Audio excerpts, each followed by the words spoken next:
ಬೆಂಗಳೂರಿನಲ್ಲಿ ಭೂಗಳ್ಳರ ಹಾವಳಿ ಮಿತಿ ಮೀರಿದೆ. ರಾತ್ರೋರಾತ್ರಿ 25 ವರ್ಷದ ಹಳೆಯ ಕಾಂಪೌಂಡ್ ಒಡೆದು ದಾಂಧಲೆ ಮಾಡಿದ್ದಾರೆ. ಹೊಂಗಸಂದ್ರ ಮುಖ್ಯ ರಸ್ತೆಯ ಗಾರೆಬಾವಿ ಪಾಳ್ಯದ ಬಳಿ ನಡೆದ ಘಟನೆ ಇದಾಗಿದೆ. ಸುಮಾರು 25ರಿಂದ 30 ರೌಡಿಗಳು ಏಕಾಏಕಿ ಬಂದು ಜಾಗ ನೋಡಿಕೊಳ್ಳಲು ನೇಮಕ ಮಾಡಿದ್ದ ಸೆಕ್ಯೂರಿಟಿ ಮೇಲೆ ಹಲ್ಲೆ ಮಾಡಿ ಕಾಂಪೌಂಡ್ ಕೆಡವಿ ಹಾಕಿದ್ದಾರೆ. ಸುಂದರಾರ ಮರಾರೆಡ್ಡಿ ಅನುಶ್ರೀಯಮ್ಮ ಎಂಬವರಿಗೆ ಸೇರಿದ್ದ ಜಾಗಕ್ಕೆ ಅಕ್ರಮವಾಗಿ ನುಗ್ಗಿ ದಾಂಧಲೆ ಮಾಡಿದ್ದಾರೆ. ಗ್ಯಾರೇಜ್ ನಡೆಸಲು ಮಾಲೀಕರಾದ ಸುಂದರ ರಾಮರೆಡ್ಡಿ, ಸಂತೋಷ್ ಮತ್ತು ಸೈಯದ್ ಎಂಬವರಿಗೆ ಬಾಡಿಗೆಗೆ ನೀಡಿದ್ರು. ಆದರೆ ಏಕಾಏಕಿ ಬಂದು ರೌಡಿಗಳು ಪುಂಡಾಟ ನಡೆಸಿದ್ದಾರೆ.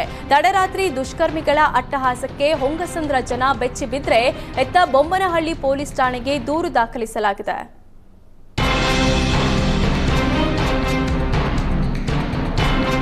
ಹಾವೇರಿಯಲ್ಲೂ ಕಾಡಾನೆಗಳ ಹಾವಳಿ ಶುರುವಾಗಿದೆ. ಶಿಗ್ಗಾವಿ ಪಟ್ಟಣದ ನಾಗನೂರು ಕೆರೆ ಸುತ್ತಮುತ್ತದ ಜಮೀನುಗಳಿಗೆ ಕಾಡಾನೆಗಳು ಎಂಟ್ರಿ ಕೊಡ್ತಿದ್ದು ಬೆಳೆಗಳನ್ನ ನಾಶ ಮಾಡುತ್ತಿದೆ.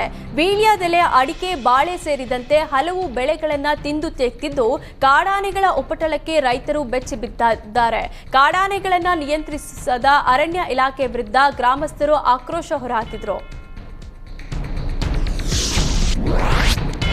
ಶಿವಮೊಗ್ಗದಲ್ಲಿ 29 ಲಕ್ಷ ಕಳ್ಳತನ ಮಾಡಿದ್ದ ಆರೋಪಿಗಳನ್ನ ಪೊಲೀಸರು ಹೆಡೆಮುರೆ ಕಟ್ಟಿದ್ದಾರೆ. ನಮಾಜ್ ಮಾಡಲು ಹೋಗಿದ್ದ ವೇಳೆ ಗೂಡ್ಸ್ ವಾಹನದಲ್ಲಿದ್ದ 29 ಲಕ್ಷ ರೂಪಾಯಿ ನಗದು ಕಳ್ಳತನ ಮಾಡಲಾಗಿತ್ತು. ಪ್ರಕರಣ ಭೇದಿಸಿದ ಖಾಕಿ ಟೀಮ್ ದಾವಣಗೆರೆಯ ಸೈಯದ್ ಅಬ್ದುಲ್ಲಾ, ನವೀದ್ ಅಹಮದ್, ಜಾವೀದ್ ಮೂವರನ್ನ ಅರೆಸ್ಟ್ ಮಾಡಿದ್ದಾರೆ. ಇನ್ನು ಬಂಧಿತರಿಂದ 10 ಲಕ್ಷ ಮೌಲ್ಯದ ಗೂಡ್ಸ್ ವಾಹನ, 29 ಲಕ್ಷದ ನಗದು, 6 ಲಕ್ಷ ಮೌಲ್ಯದ ಕಾರು ಜಪ್ತಿ ಮಾಡಿದ್ದಾರೆ. ಡಿವೈಎಸ್ಪಿ ಅರವಿಂದ ಕಲಗುಜ್ಜಿ, ಸಿಪಿಐ ಇಮ್ರಾನ್ ಬೇಗ್ ನೇತೃತ್ವದಲ್ಲಿ ನಡೆದ ಕಾರ್ಯಾಚರಣೆ ಇದಾಗಿದೆ.